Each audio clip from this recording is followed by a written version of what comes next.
Bonjour, bonsoir, bienvenue sur ma chaîne. Ingrid Levavasseur, c'est bel et bien Harlem Désir. Qui est Harlem Désir? Pour ceux qui ne le connaîtraient pas. Il est apparu à l'époque du président Mitterrand. Harlem Désir, que ses parents appelaient sans doute plutôt Jean-Philippe, fut sélectionné par le pouvoir socialiste pour être le représentant de l'arnaque antiraciste des années 80, bien connue sous le nom de SOS Racisme. Cette imposture avait pour but de maintenir Mitterrand au pouvoir en dépit de sa politique de rigueur qui trahissait ses engagements électoraux.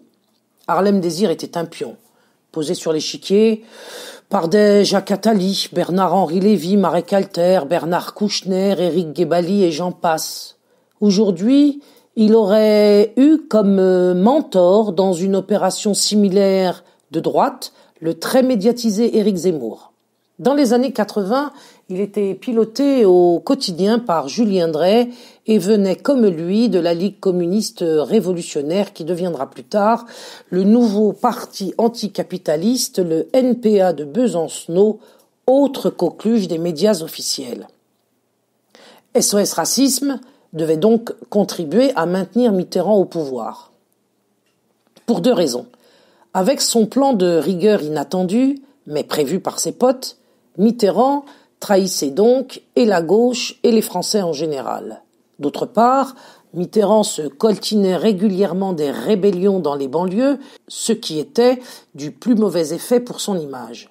Il fallait donc stopper ces rébellions contre la police et trouver un dispositif plus efficace que les violences policières qui sévissaient et qui faisaient même parfois des morts dans la jeunesse.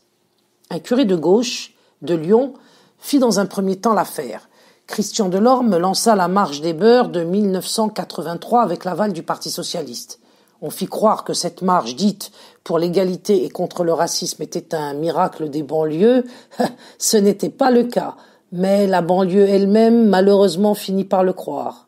La casse du secteur industriel français pouvait ainsi se poursuivre, dissimulée par un antiracisme de façade.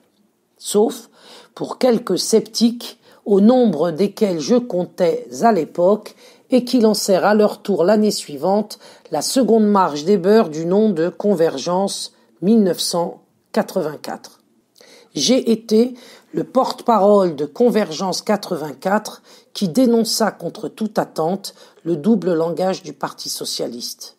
Tandis que Convergence 1984 se déroulait sur le terrain, tapis dans l'ombre, les potes de Mitterrand attendaient tranquillement de leur côté leur heure.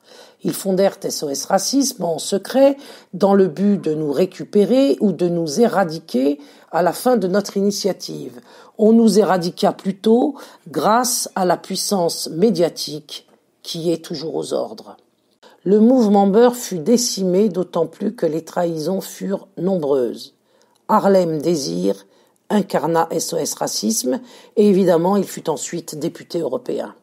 La situation désastreuse des cités et de la France reste tributaire de ces années cruelles. Prétendre le contraire, c'est méconnaître l'histoire de la Ve République. Ce récit des années 80, inconnu des Français, je l'ai raconté en détail sur Internet en 2013. Il a été finalement éliminé du site de celui-là même qui l'avait publié la même année. Heureusement, sauvé par un internaute que je remercie, vous en trouverez le lien d'une copie dans le descriptif de cette vidéo. Il faudra attendre 30 ans, en janvier 2014, pour voir revenir en force les quartiers populaires au devant de la scène avec le mouvement des journées de retraite de l'école que j'ai initié pour interdire l'enseignement de la théorie du genre à l'école. Mouvement JRE, réprimé à son tour, comme ce fut le cas du mouvement Beur, et comme c'est le cas aujourd'hui du mouvement des Gilets jaunes. Ainsi, la situation des Gilets jaunes n'est pas une première en France, contrairement à ce que disent les médias et les spécialistes de l'enfumage pour isoler ce mouvement dans l'histoire et pour ainsi le rendre aveugle. Ce n'est pas un hasard si la police vise les yeux. Les mêmes causes produisant les mêmes effets, la France profonde s'est levée en 2018, elle est sauvagement réprimée par la police de la République et une Ingrid Levavasseur vient d'être choisie, comme le fut Harlem Désir, pour liquider un mouvement politique et social en l'occurrence celui des Gilets jaunes, en se servant de leurs habituels procédés de représentation illégitime. Pour finir, je vous invite à prendre connaissance de ma vidéo intitulée « Chiappa chez Hanouna, Belgoulo Rectora », publiée par le site mouvement-jre.com. Vous comprendrez pourquoi en la regardant.